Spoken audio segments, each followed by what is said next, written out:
कल हम सभी ने जब जब धर्म पर आंधी आएगी, संकट आएगा, खिलवाड़ होगी, तब तक परमात्मा एक नई अवतार के साथ, नए रूपों के साथ पृथ्वी पर धर्म की स्थापना करने के लिए अवतरित होंगे। यह हमने समझा था। जो लोग धर्म से हट गए हैं, भटक गए हैं या धर्म के नाम पर कुकृत्य कर रहे हैं, ऐसे सभी लोगों को कल की अवतरण की शक्ति समाप्त कर देगी। यह ज्ञान आत्मसात किया था। कल की जो है हमारी आज्ञा पर जन्म ले चुकी है। जो मरे हुए दुष्ट आत्माएं थी, उन्होंने पृथ्वी पर मृत्युलोक में फिर से जन्म ले लिया है और वो अपनी सिर पर, बुद्धि पर 24 घंटे 7 दिन कार्य कर रहे हैं।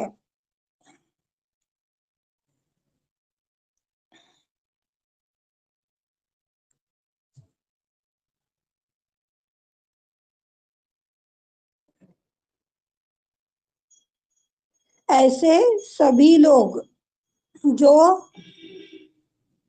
दुष्ट आत्माएं हैं, जिन्होंने जन्म लिया है, वह लोग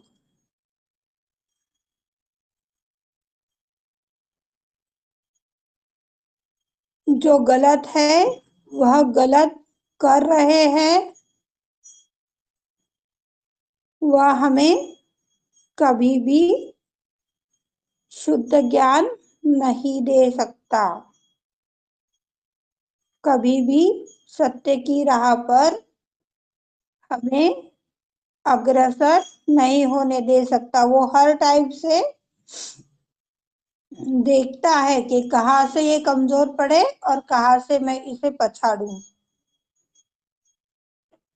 हर टाइम पर वो नजर गड़ाए बैठी है अपने ऊपर। पास्ट में जा रहे हैं, भविष्य में जा रहे हैं, तो कोई ना कोई घटना घट जाएगी, कोई ना कोई अनुभव आ ही जाएंगे। अभी के टाइम में यदि हम देखें, जिनका मस्तिष्क कहीं है, वो चल कहीं और रहे हैं, तो कितने आपातकालीन घटनाएं सामने आ रही है।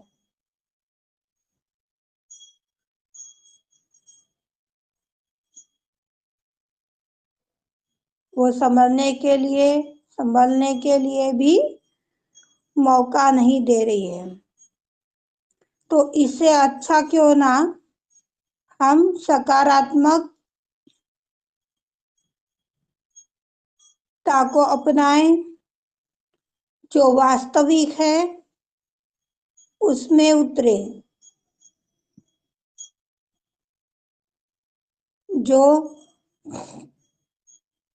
सचमुच में निगेटिव है, उसका त्याग करें। यह शक्ति, यह बुद्धि हम सभी को सिर्फ और सिर्फ सहज योग से ही प्राप्त होगी, बाकी और कहीं से भी नहीं। यदि अभी भी हम सहयोग में नहीं हैं या आकर के भी समय बर्बाद कर रहे हैं, तो ऐसे समस्त लोगों को सतर्क हो जाना चाहिए।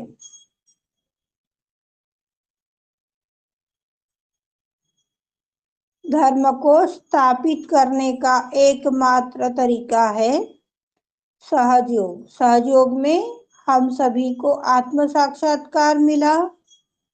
सहयोग में ही हमें वो परम चैतन्य की अनुभूति हुई।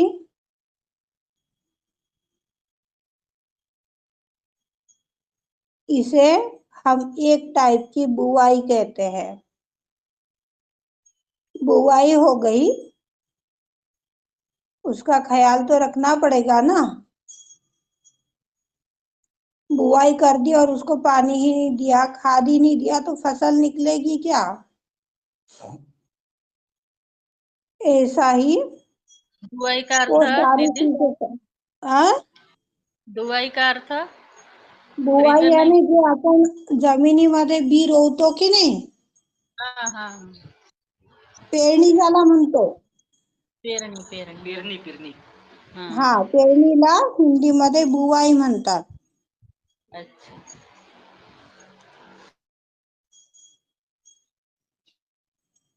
वो बुआई हो गई है, वो बी रोया गया है, पर उस बी को यदि आप समय से पानी नहीं दे रहे हो, खत नहीं दे रहे हो, तो क्या पौधा जगेगा, फसल निकलेगी? जब पौधा ही नहीं निकलेगा, फसल ही नहीं होगी, तो खाओगे क्या, पाओगे क्या?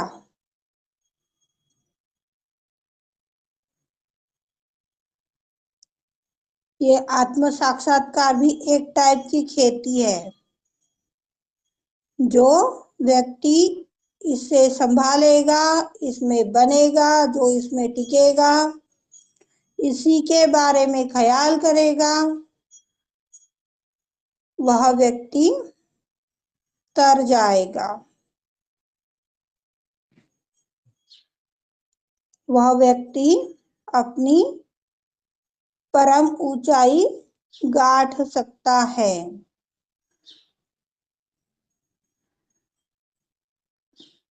पर अभी भी कई लोग अपनी मृग तृष्णा में अटके हुए हैं। मृग तृष्णा यानी खाने की, पीने की जो लालसा होती है, इच्छाएं होती है। आज तो मेरा ये खाने का मन कर रहा है, आज तो मुझे वो करने का मन कर रहा है। तो ऐसे लोगों को सहयोग का आनंद नहीं मिल सकता।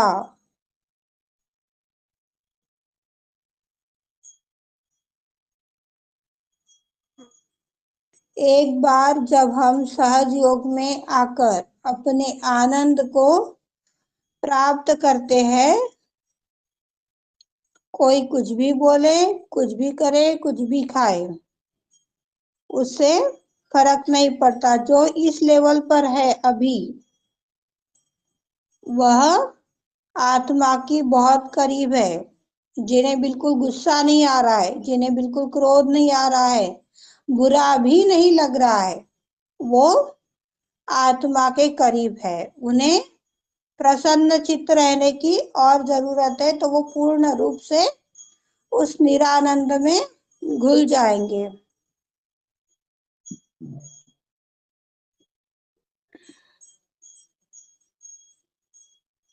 जब हम आनंद को ही भूल जाते हैं, परेशान होते हैं, चिंता करते हैं, तो जो भ्रमर की शक्तियां है, भ्रमरी देवी, यदि आपने सुना होगा, नवदुर्गा में आता है ये, जो हमें भटकाती है, भटकाते ही रहती है।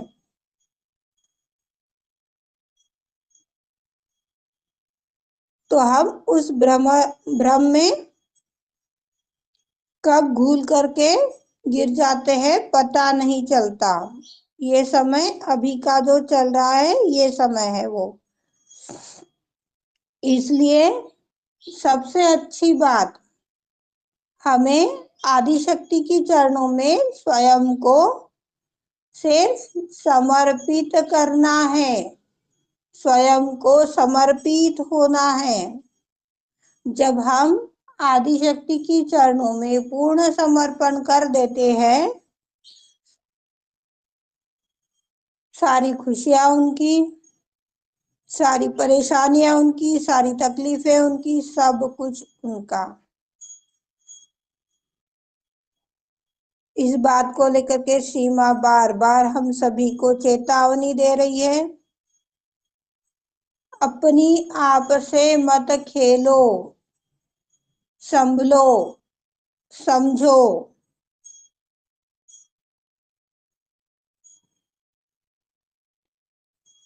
मैं आपके लिए मेहनत उठा रही हूँ, मैं यानी आदिशक्ति। श्री माँ हम सभी के लिए मेहनत उठा रहे हैं और कोई कसर नहीं रख रहे हैं। कसर है तो अपनों में, अपने में यदि कसर है, कमियां है, तो हम यही बोलेंगे। सब तो बोलते हैं सहयोग से बड़ा फायदा हो जाता है, मैंने तो इतने दिन ध्यान किया, मैंने तो उतने दिन ये किया, पर मेरा तो ठीक हुआ ही नहीं। अरे भाई, जब मैंने आपको बोला कि रेणु दीदी आज मुझे ठीक नहीं लग रहा है, मुझे गांव जाना है, भैया की रसोई बना दोगे क्या आज के दिन, 2 रोटी डाल देना। जब उन्होंने हाँ बोला है, उनको बोल दिया है, तो आप टेंशन फ्री क्यों नहीं रह सकते कि नहीं रेणु दीदी को तो बोला है, अब वो कर लेगी। जब तक हम लौट कर नहीं आ जाते, तब तक अपना विश्वास कम से कम बरकरार रखना चाहिए। और विश्वास नहीं है तो जो करने वाली होती है वो भी नहीं कर पाएगी। पता नहीं, बोला तो था रेणु जी को 2 रोटी डाल देना, डाला कि नहीं डाला, खाया कि नहीं खाया, भाया कि नहीं भाया, हो गए परेशान, चले गए लेफ्ट में। तो काम कहाँ से होगा, फायदा कहाँ से होगा। विश्वास करके छोड़ना है कि नहीं, मैंने बोल दिया ना, अब हो जाएगा।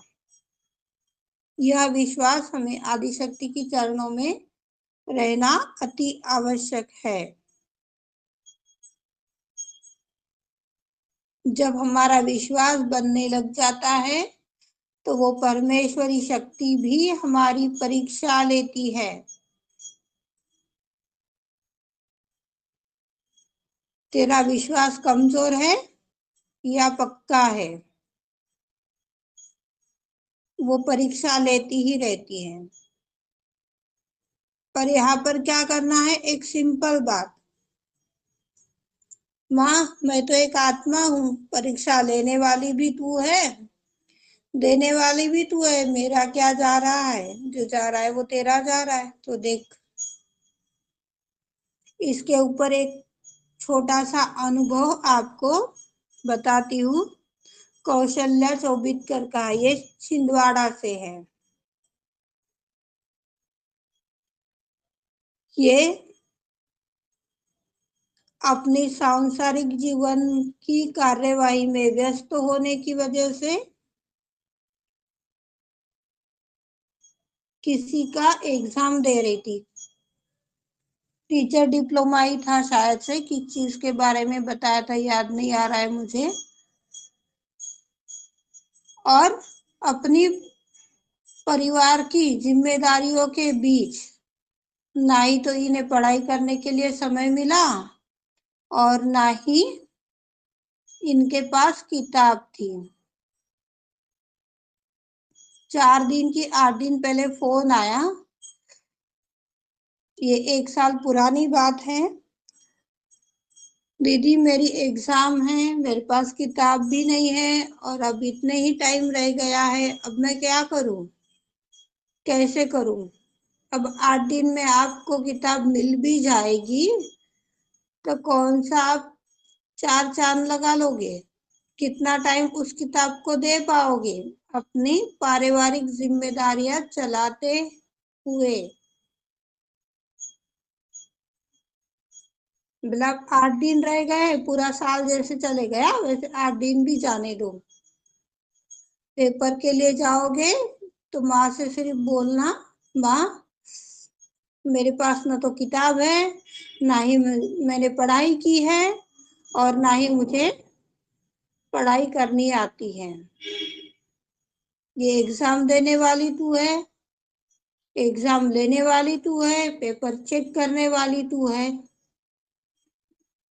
और जो किताबों में ज्ञान है और ग्रंथों पुराणों में ज्ञान है, वो समस्त ज्ञान आपने मेरे अंदर भरा है श्री माता जी।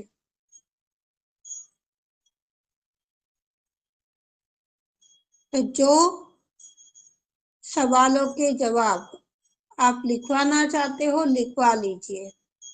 इस टाइप से प्रार्थना की, पेपर को बंधन दिए, प्रसन्न चित्त होकर के जो मन में आया वो लिखते चली गई।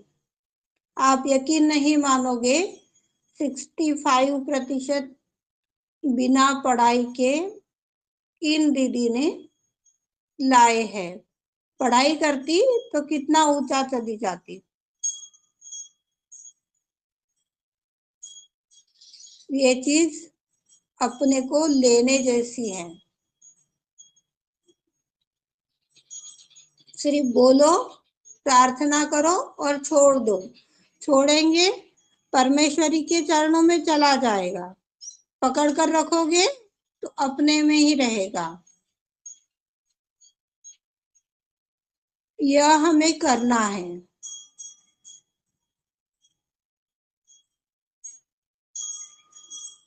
ये परीक्षा पास करने में, हर टाइप की परीक्षा, फिर वो अपनी सांसारिक जीवन की हो, चाहे व्यक्तिगत हो, राजकारणीय हो, आर्थिक रूप से कोई परीक्षा हो, बस उसे बोलना है, साक्षी भाव से देखना है और छोड़ देना है। कई बार होता है मंत्र बोलते हैं, प्रार्थना करते हैं, फिर भी वह बात छूट नहीं पाती, बार बार अपने चित्त में आती है। यही यहाँ पर भी कुछ भाई बहनों ने सवाल किए थे कभी कभी, दीदी प्रार्थना की पर हट ही नहीं रहा है। ठीक है, नहीं हट रहा है तो सीमा वहां पर भी आपको कोई ना कोई चीज दिखाना चाहती होगी, कुछ ना कुछ चीज सिखाना चाहती होगी, तो उसे देखते रहो। जब हम देखते रहेंगे तो वो अपने आप घटित हो जाएगा जो होना है। जरूरी नहीं है कि हमने आज माँ से प्रार्थना की कि माँ हमारी दिनचर्या को आप तय कीजिए। कई बार पूरा दिन प्रार्थना करने के पश्चात भी परेशानियों में चला जाता है। कई बार इतना आनंद रहता है कि उसकी काउंटिंग ही नहीं कर पाते हम लोग। तो क्या हुआ, प्रार्थना करने के पश्चात भी यदि दिन परेशानी में गया है तो कोई ना कोई 2-4 चीजें तो हमें अच्छी सिखा ही जाता है वो बुरा वक्त। हर दिन आपको अच्छा ही अच्छा मिलता चला जाएगा, अपने तो नखरे बढ़ जाएंगे।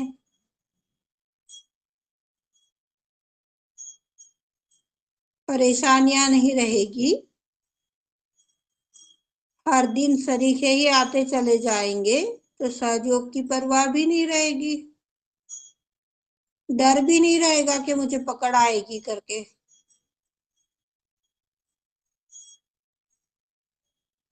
कहीं कहीं पर डर होना जरूरी है, कहीं कहीं पर नहीं होना चाहिए। अब वो सिचुएशन देख करके वो फैसला करना हम सभी का काम है।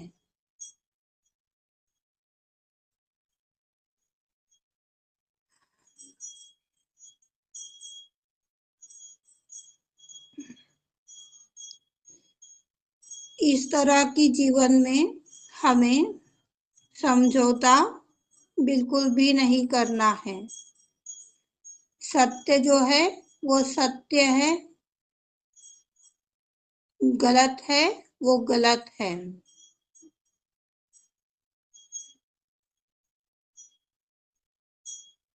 पूरी तरह से यदि हम हर चीज के पहलू देखें तो हर चीज को एक अच्छा पहलू है, एक बुरा भी है। मान लीजिए आपने सब्जी बनाई है, सब्जी में नमक डालने के लिए बोला है, तो क्या एक डब्बा नमक डाल दोगे उसमें? ज्यादा डालोगे तो खारी हो जाएगी, कम डालोगे तो स्वाद नहीं आएगा। प्रमाण है ना, ऐसा ही हर चीज का एक संतुलन है। हर चीज, फिर चाहे वो अपनी आर्थिक हो, शारीरिक हो, मानसिक हो, भौतिक हो, परमात्मा ने जो भी चीज घड़ी है वो मानव के लिए कितनी जरूरी है यह सोचकर ही बनाई है। यहाँ पर एक श्री माँ ने बहुत अच्छा उदाहरण बताया है कि अपने वाणी में, अपने मुख में दांत जो होते हैं वो कितने कठोर होते हैं, कितने कड़क होते हैं। फिर भी जब हम जन्म लेकर आते हैं तब अपने साथ नहीं रहते वो, और जब यह देह छोड़ने का समय आता है तब भी अपने साथ नहीं रहते हैं। ये कठोरता का उदाहरण श्री माँ दे रहे हैं। यदि हम कठोर हैं तो कितने टाइम तक साथ में बने रहेंगे? कोमल है, मृदु भावना है तो सालों बीत जाएंगे पर कोई शिकवा नहीं रहेगी। यहाँ पर कोमलता का उदाहरण देते हुए श्री माँ ने अपनी जीभ को भी बोला है, टंग, जो जन्म से हमारे साथ है और जब हम देह त्याग देंगे तब भी हमारे साथ रहेगी। तो हमें दांत बनना है या जीवा बनना है, ये निर्णय हमारा रहेगा। ऐसे चीजों में भी यदि हम दोष लगा रहे हैं, बोल रहे हैं, तो इससे बड़ी मूर्खता कुछ नहीं है। निर्दोष लोगों पर यदि हम क्रूरता कर रहे हैं तो इसमें क्या सच्चाई है? पहले उसे देखिए, सच्चाई यदि है तो व्यवहार कीजिए। सच्चाई ही नहीं है और आप क्रूरता से रूडली व्यवहार करते ही चले जा रहे हो, उसमें क्या फायदा? कल ही एक फोन आया था, दिल्ली से था वो, किसी बहन को पथरी हो गई है और वो जो भी ग्रुप में बनी हुई है, जहां पर भी मैसेजेस दे रही है, सवाल कर रही है, तो आज तक बहुत अच्छा था। पर जब उसने अपना सवाल ग्रुप में डाला कि भाई मुझे पथरी है, डॉक्टर ने 8 दिन के अंदर ऑपरेशन करने के लिए बोला है और मैं क्या करूं, प्लीज कोई उपाय होगा तो बताओ, मैं ऑपरेशन नहीं करना चाहती हूँ। अब ग्रुप में जो एडमिन है वो इतने बुद्धि के लेवल का है, मैं जानती हूँ उसे, पहचानती भी हूँ, पर नाम नहीं लूंगी। इतना बुद्धि के बल पर है, भयानक। उनका जैसे ही मेरे पास सवाल आया, दीदी ऐसी बात है, क्या करना है? मैंने बोला भाई कन्फ्यूशियस की मंत्र से ये ठीक हो जाएंगे, इनको ऑपरेशन की जरूरत नहीं आएगी। आप उन्हें बोल दीजिए पर ग्रुप में मैसेज मत डालिए, आप ग्रुप में मैसेज डालोगे बवाल हो जाएगा। एक तो आप उन्हें कॉल कर दीजिए या फिर प्राइवेटली मैसेज डाल दीजिए। प्राइवेटली मैसेज डाला और कॉल भी किया, दोनों चीजें की सामने वाली महिला ने जिसने मुझे कॉल किया था।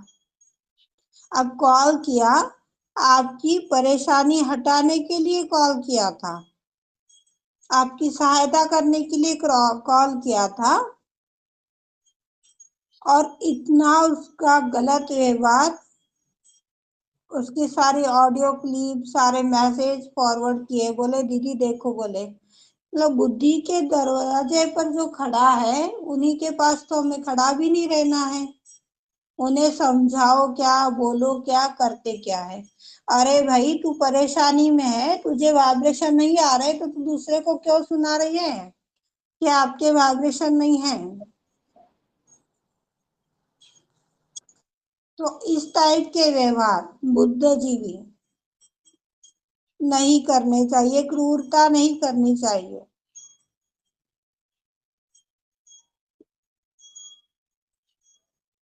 ऐसे लोग निहित स्वार्थ के बदले में अटक जाते हैं। एडमिन बोलेगा वही सत्य रहेगा, ये कहा कि धारणा बना ली, एडमिन नहीं बोलेगा तो क्या गलत बोलेंगे क्या? एडमिन है कौन? हम सब सिर्फ श्री माँ के बच्चे। ये भावना, ये बात हमारे दिल में, दिमाग में उतरनी चाहिए और अनुभव लेकर के आगे बढ़ना चाहिए।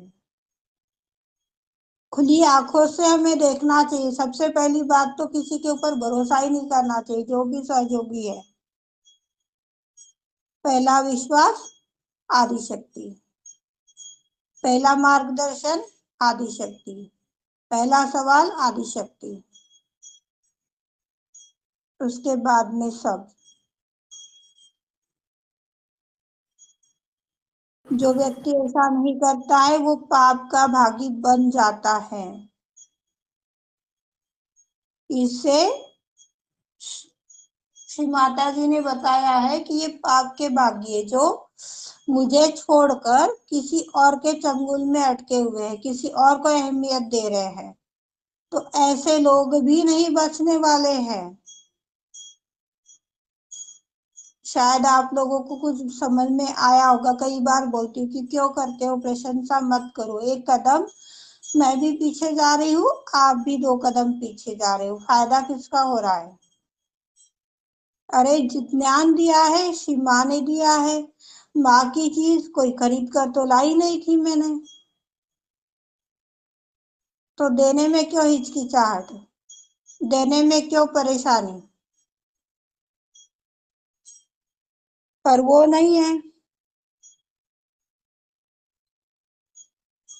जो भी यह कार्य कि कोई भी व्यक्ति हो, मैं ही नहीं, अपने लाइफ में और भी कई ऐसे लोग होंगे कि जिन्हें हम इतनी महत्वपूर्णता दे रहे हैं, उन्हें उतनी कीमत दे रहे हैं। कई लोग तो ऐसे हैं कि दीदी आपकी वजह से हुआ, आपको तो प्रणाम। दीदी को क्या प्रणाम करते हो? आज आदिशक्ति की वजह से हम एक साथ बैठे हैं। यहाँ पर एक सिंपल उदाहरण है, यदि हमें ध्यान में लिया जाए तो बताइए कि आज श्री माँ की ही पावर है कि जो हम एक साथ बैठे हैं। पर श्री माँ के पहले भी तो कई अवतरण आए ना। राम जी का अवतार आया, कृष्ण भगवान का अवतार आया, परशुराम जी आए, कितने संत आए, कितने महात्मा आए। उस टाइम में कभी आपने ये बात सुनी है? इतने टाइम में हमने सीरियल्स देखे, पोथी सुनी, रामायण भागवत में गए, कहीं से भी ये बात क्या हमने सुनी है कि भाई उनसे तो जान भी नहीं थी, परिचय भी नहीं था, और हमारा काम भी हो गया? पर ये एक बात सहयोगी की है। आज भले ही हमारी परिचय ना हो, पर यदि मुझे काम है दिल्ली में और मैं आपको जय श्री माता जी बोल दूंगी, कहीं से नंबर मिल जाएगा, तो जय श्री माता जी कहते बराबर सामने वाला व्यक्ति अपनी भावनाओं को समझने लगता है और अपनी सहायता करने के लिए तत्पर हो जाता है। वो अपने से कभी नहीं बोलता है कि भाई मेरे पास टाइम नहीं है, मुझे तो अभी ऐसा काम है, आप किसी और से बोल दो। ये चीज तो हमें अपने खून के रिश्तों में भी नहीं मिलती। ऐसे कोई भी भाई बहन अभी की सिचुएशन में मुझे नहीं दिख रहे हैं कि जो एक में से मिले हैं, कहीं से परिचित हैं, बहुत कम हो गए।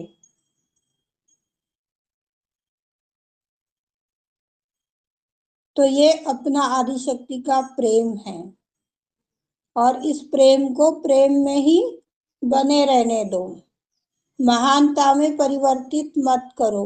कोई भी व्यक्ति कहीं का भी हो, चाहे वो इस ग्रुप का हो, चाहे किसी और ग्रुप का हो, ग्रुप का और व्यक्ति का कोई लेना देना नहीं है। समय आता है, एक टाइम लिख कर आता है कि आज वीणा आंटी को इतने टाइम तक इतनी परेशानी रहेगी, तो वो रहेगी। माध्यम बन गया, वो टाइम खत्म होने वाला था उनके परेशानियों का, इसके लिए माध्यम बन गया कि नहीं, प्रीति की वजह से मेरे लाइफ में बहुत अच्छा हो रहा है, मैं तो बहुत बड़ा मजा कर रही हूँ। ये माध्यम है। प्रीति की वजह से किसी को आनंद नहीं मिल सकता। जो मिल रहा है वो आदिशक्ति के रूप में मिल रहा है।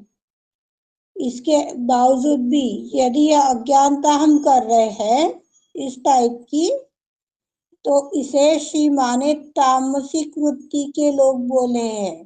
तामसिक वृत्ति यानी लेफ्ट चैनल, महाकाली के विरोध के लोग। इसे भी श्री माँ ने अल्प विकसित बुद्धि वाला बोला है।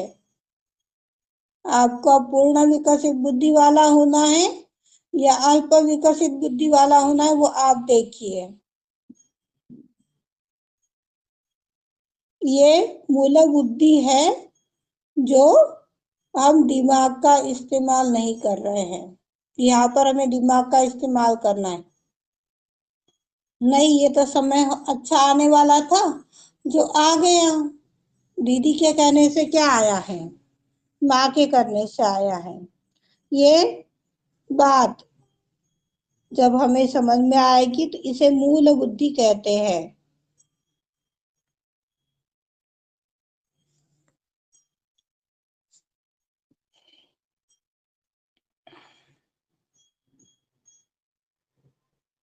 किसी प्रकार के कई राज्यों में आंदोलन चल रहे हैं, हजारों रुपयों का लेन देन हो रहा है।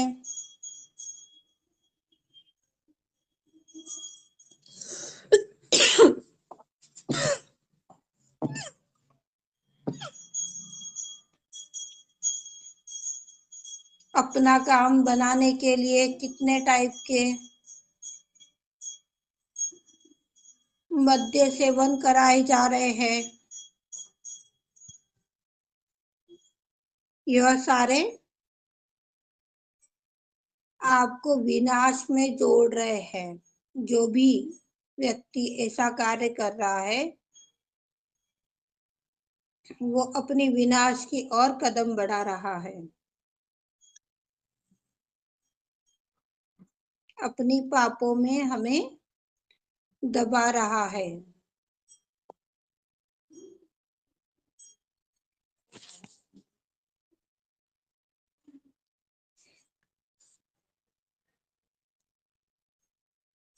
इस तरह अपना कीमती समय व्यर्थ चीजों में ना गमाएं। पूरी सावधानी के साथ, सतर्कता के साथ फूक फूक कर कदम रखिए।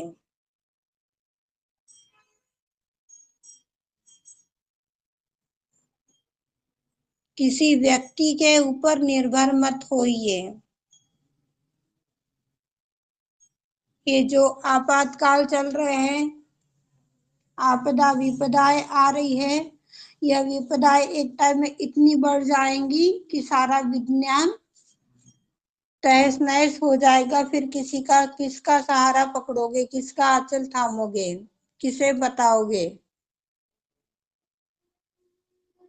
इसलिए आज से हमें वो प्रैक्टिस करनी है। पहले से ही भी बता रही हूँ, आज फिर बता रही हूँ कि हमें आदि शक्ति के ऊपर ही प्रैक्टिस करनी है, उन्हीं से एक रूप होना है। जो सहजी आदिशक्ति से एकरूप नहीं करा पा रहा है किसी सहजी को और अपनी महानता बता रहा है, वो भी नहीं बचने वाला है। ऐसे समस्त लोगों को 11 रुद्र जो करुणा से, प्रेम से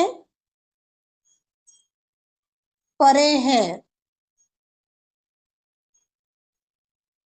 वो समाप्त कर देंगे। आपातकाल भी 11 रुद्रों में आता है। इसलिए बार बार सीमा हमें समझा रही है, बता रही है कि खुद से मत खेलिए, इसे आसान सहजता में मत लीजिए, हल्के में मत लीजिए। सहयोग बिल्कुल हमें निःशुल्क मिला है, पर उसकी कीमत कीजिए, वो बहुमूल्य है। करोड़ों अब्जों रुपए देकर भी आपको नहीं मिल सकता। जो ऐसा करेंगे वह खुद के साथ समझौता कर रहे हैं। हमने थोड़े दिन पहले ही, 2-4 दिन पहले ही समझा था कि इतनी भयानक स्थिति आने वाली है कि उसमें सारे लोग पंडितों के पीछे दौड़ेंगे, बाबाओं के चक्कर में अटकेंगे। कहाँ से शांति आएगी, कहाँ से समाधान मिलेगा, कैसे आनंद मिलेगा, इसके लिए कई कोने में भटकेंगे। कुछ समय के लिए उन्हें आनंद तो मिल जाएगा, पर जो वापस से समय आएगा लौटकर, वो पहले से भी भयानक रहेगा। इससे अच्छा है कि सीमा का आंचल पकड़िए और आगे बढ़िए।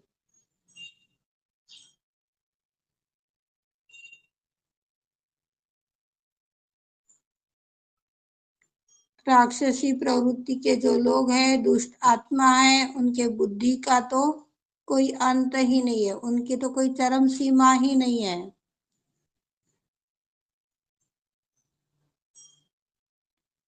जो भगवान के नाम पर खेल रहे हैं, बकवास कर रहे हैं, सब समाप्त हो जाएंगे। सारे मृत कार्य है ये। किसी को लग रहा है कि मैंने ये बना लिया, मैंने वो कर लिया, सारे मृत कार्य है जो समाप्त हो जाने हैं।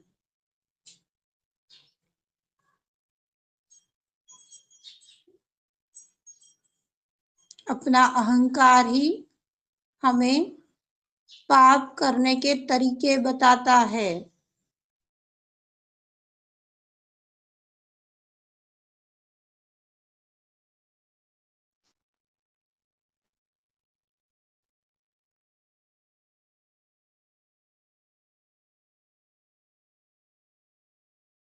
जय श्री माता जी।